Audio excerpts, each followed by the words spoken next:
welcome to Precal, Chapter 10. Good job on your quiz 9s.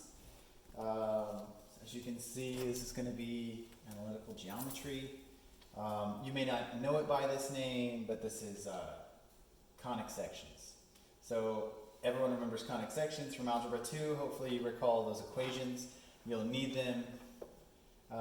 Luckily though, it's not that many sections, so that's quite good. So notice that they reference Aristotle and Kepler. So you guys can go and study those guys if you're interested in knowing them. So chapter 10 is going to be our conic sections. Conic sections. Great. I decided to bring out the two screens this time so we can be more efficient with Precal. So, here's the chapter outline. 10.1 is going to be ellipses, 10.2 hyperbolas, 10.3 parabolas, 10.4 rotation of axes, 10.5 conic sections and polar coordinates. So now, the first couple you should know already. So ellipses, hyperbolas, and parabolas should be known knowledge. That should just be general review for you. Rotating around axes, you should also know generally. And then finally, the last one, conic sections and polar coordinates, is something that is going to be totally new, but an application from the previous chapter. So we can do it. So let's take a look at 10.1 today. So they do a really cool introduction from Greek mathematicians and how that ties into Kepler. You guys should definitely take your time to read that. Okay, first up, ellipses. Let's see what we recall from ellipses. They, of course, give you the standard double cone, and everyone should know where each conic section comes from from the double cone. So you can see a good example of each of these. You take a pane or a plane, and you cut the double cone, and it creates one of all of the conic sections. So here you can see the ellipse. Obviously, if this was perfectly flat, you would get a circle out of this. So an angled plane across one double cone would give you an ellipse. The second figure shows hyperbolas, and that is the vertical plane cutting through both the double cones. And then finally, the parabola is created by an angled plane across just one of the cones. So there's the three that we're going to study in Precal. Glance and double check really quick that it's filming. Okay.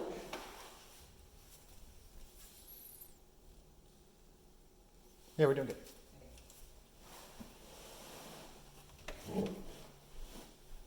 Okay, so let's jump straight in. I think this one is on ellipses. They give a really, really good explanation of this. I wish they did this in Algebra 2.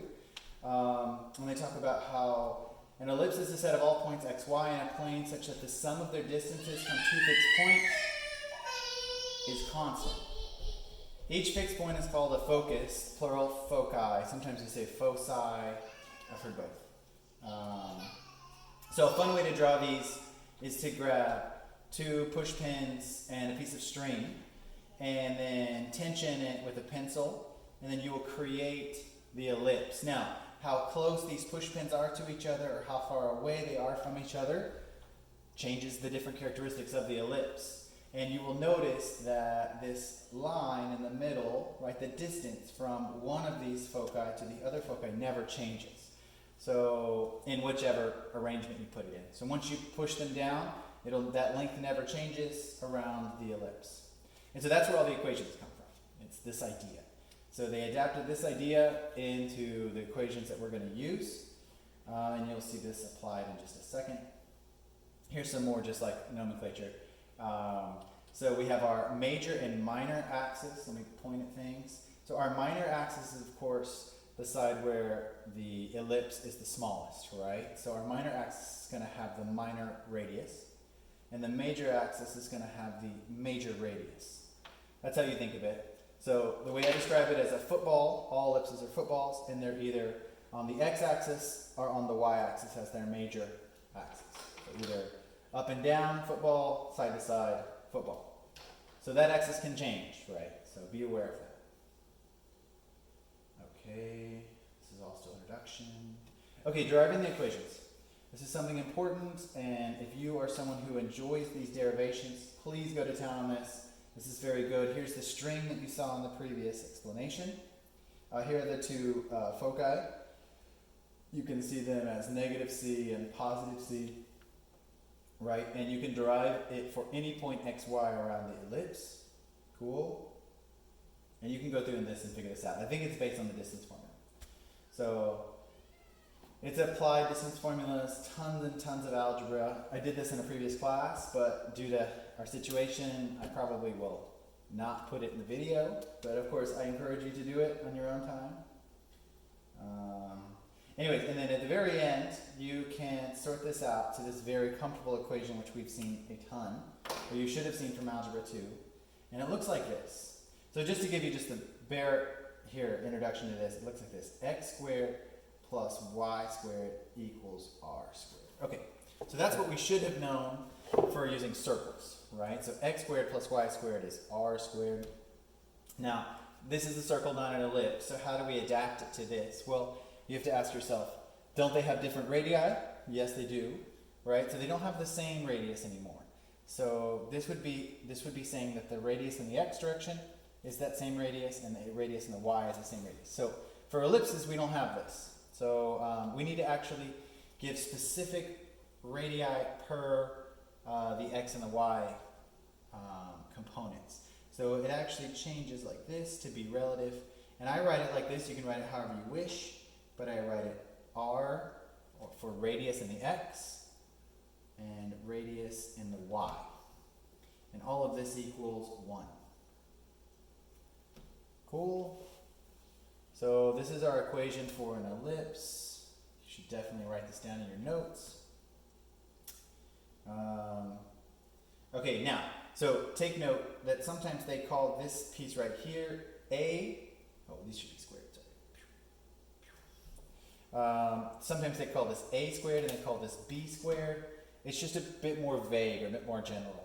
This is a bit more specific, and you'll see why this is really functional later. They give you some specifics, nothing we need now. Let's jump ahead. Okay, so we're starting, of course, at the origin, which means that we haven't just been displaced from the center yet. When we do get displaced from the center, just like the circle equations, we'll see some HK. And HK is our center of the ellipse. So be prepared for that, it's coming. Nothing surprising, you've done plenty of those problems. But for now, we're just going to assume it's at 0, 0. So you won't see any HK terms. All right, good. Standard forms of the equation. Here's our standard form.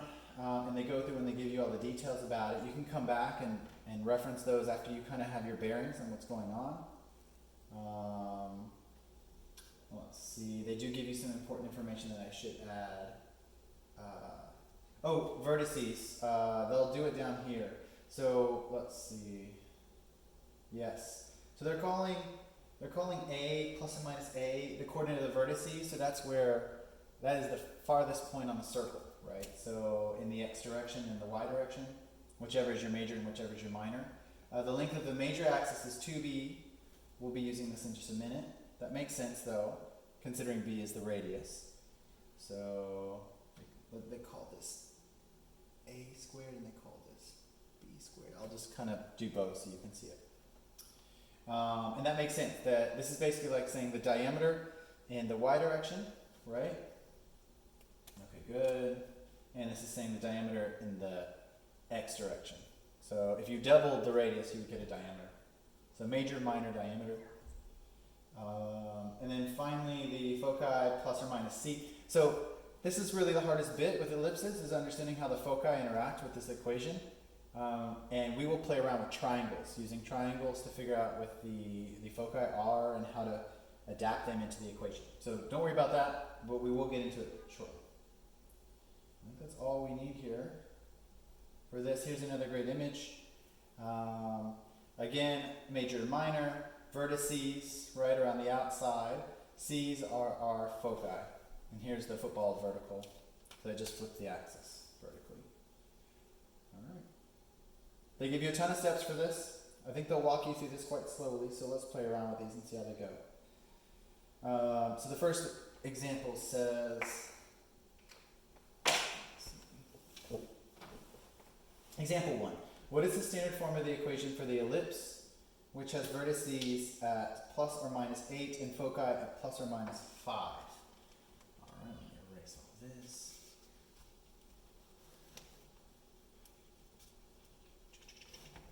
Okay. Okay, given the vertices and the foci of an ellipse, centered at the origin, write the equation in standard form. Alright, that's no big deal. If given the coordinates of the vertices, okay, we have that respectively. Okay. Well, let's see. So let's write it out in standard form, which is of course x squared plus y squared equals 1, right? And we needed to divide these two by their radii. So now, does it give us any information about its radii? Well, it tells us that the vertices are at plus or minus 8. So let's draw a quick example of this. So it says it has vertices at 8 and minus 8.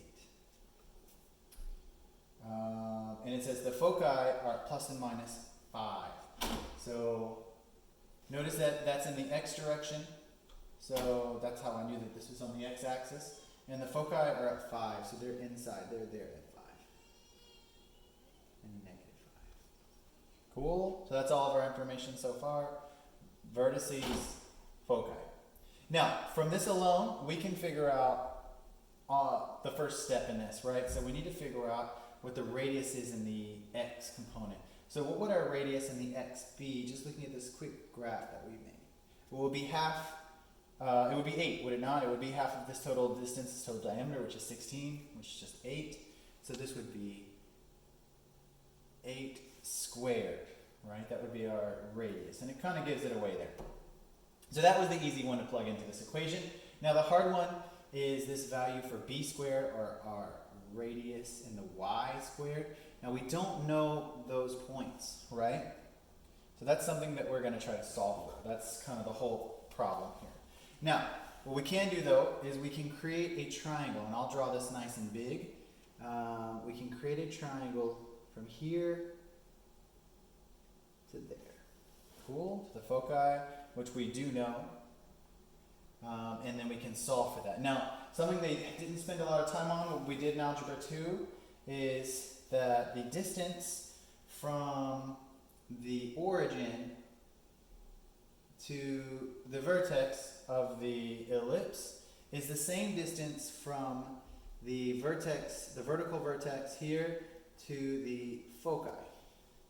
So if you laid this little piece downwards, it would be the exact same thing as our radius in the x. So that's really important. So let's redraw this triangle real fast, and I'll identify all the parts that are important. So this is like, let's call this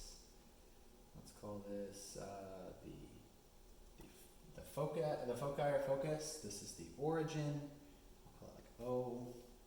And up here is what we're looking for. This is kind of our vertex in the y. Cool, we've named all those points. And this is what we're looking for. We're looking for ry. That's our goal here. And we know the distance to the focus is 5 already, right? They just tell us that. And then finally, the hypotenuse of the triangle, this bar, if you laid it down, it would be equivalent to our x, the radius in the x. And that's pretty much it. We've solved this problem, right? We just have to plug these values in, and we're done. So we know our x equals 8, of course. So now we have Pythag that we can solve for ry. So what would ry be equal to? So let's say 8 squared equals ry squared plus 5 squared. Okay, 64 is ry squared plus 25. Subtract that really fast.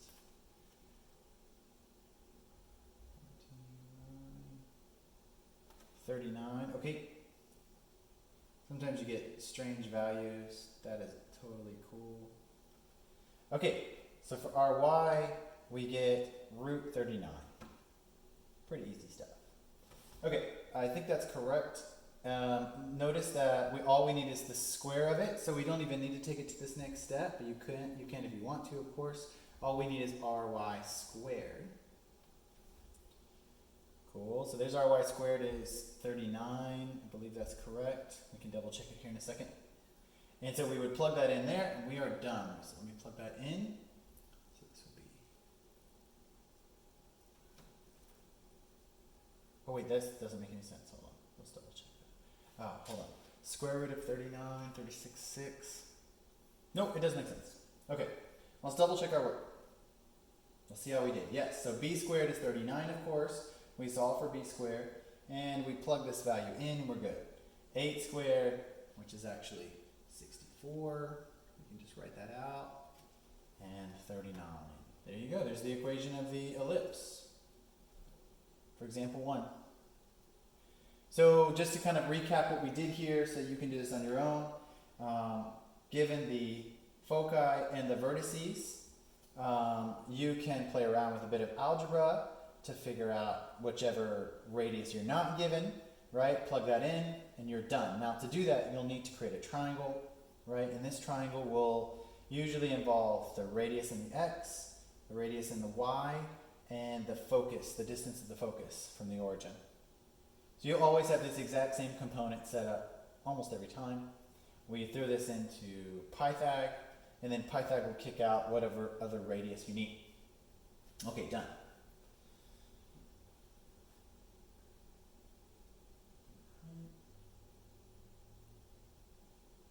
Okay, so they've already jumped into ellipses not centered at the origin. So that means we're going to play around with our h's and our k's. And there's nothing different theoretically about this. All it does is just the final answer is going to be displaced or translated. So no big deal. Let's write out the equation. You can actually just see it here if that's possible. So we just have a x minus h squared and then a y minus k squared over the radius in the x squared plus radius in the y squared equals 1. Okay, the exact same setup, nothing different here. We're just displaced hy. Okay, that's what that looks like. You can look at the two images of this, play around with these ideas. Now, it does take a little bit of math in your brain to figure out what's going on, but no big deal. The key here is just to draw pictures and to go slowly and to kind of graph this out. If you have graph paper, now is the time to use it. All right, great. Let's see if we have anything new here that we need. No. Okay, let's try example 2. So example 2 says, let me put it so we can see it. What is the standard form of the equation of the ellipse that has vertices? Okay, our vertices are at, let's see, let's draw a nice big picture. Our vertices are at -2, -8, so -2, -8, and -2, 2. Okay, so they've displaced it not only in the x, but in the y. Cool, so that means that's the outer point of our ellipse. And the foci are at -2, -7, so -2, let's get this all written out. This is like -8, and this is -7. There's our focus. And then that means the other one has to be at -2, -1. This is at 2, this is at 1. Okay, so we've got all the information we need. This is clearly going to be a vertical ellipse. So to solve for this vertical ellipse, and this is obviously our major axis, right, going down the y. We've got everything we need. We just have to do exactly what we did before, play around with this. Let's figure out where our center is first. So where would the center be? So let's see, if the outside of the circle is at 2, and the bottom side of the outside of the circle, the other vertex is at -8. Let's double check this. Yeah, yep. That means the total distance is going to be 10, right? So that, let me write this all out. So that means this distance here, this diameter, if you will, is going to be 10. You can just kind of add those pieces up. So that means like this. So that's, let's call this like x minus h squared over rx squared plus y minus k squared over ry squared equals 1. Okay, so there's our general equation. And we just figured out our major axis is, of course, the y-axis. So let's see, that's going to be our, let's call this let's call this 2ry. So that's basically the diameter in the y is going to be equal to 10. We know that. Cool, you can double check it here, so that would be like 2 units here, and this distance here is of course 8, so 2 and 8 is 10. That's where I got that. Cool, and if we know that, what do we know about our y? We can just say, oh, quickly, our y is clearly what? Divide by 2, 5. Cool, so there's kind of the first step in the equation. So that's that answer there. Cool, we've got our y squared. Check. Now on to the more complicated things. So let's actually just put that in so we don't lose track of that, and I'll clear the screen. So let's say our y is 5 squared. Now we also know this h and k. We can figure that out very quickly. So we know if the radius is 5, we just need to go from the top or the bottom of one of the vertices to figure out where the center is. So let's go down 2, down 3. Let me mark it here. So down 2, down 3, this would be, let's call this like -3. That's our center. I'll put it in red for you. Let me get rid of these guys. We don't need them anymore. Okay, lots of drawing in this. So now, we have ry, which is 5. Alright, great. Let me erase this. Now let's figure out our h and k. That's the next thing we can do quite quickly. So obviously our h value is going to be the displacement in the x. So it's going to be going which direction? The center is at what? So our hk, our center is at -2, -3. -2, -3, that's our hk value. So we can just plug those in up here. So let's plug them in. And we can do the signs in our head. Remember there is a subtraction up there, so let's be wary. So x minus a -2 is of course +2. And the k value is also negative, so that means +3. There we go, there's our h and our k. So it looks like the only thing we're missing in this whole equation is of course our radius and the x. And let's figure that out very last. Now just like before, we need a triangle, we need some math, but this is nothing crazy, this is nothing too hard. So let's play around with this. What's our triangle going to look like? So we know it's going to be from the focus to the center of the ellipse, and then out to some value that we don't really know yet. So let's just kind of put it out there like that. Now, it breaks this triangle down into 2 components, right? So we know, let's actually draw this out so it makes sense. Kind of like that. Cool. So this is going to be our radius in the x, right? This piece right here, so yeah, this is the x. And this is going to be the distance to the focus. So I'm going to call that RC. I'm renaming it, but it's the exact same thing.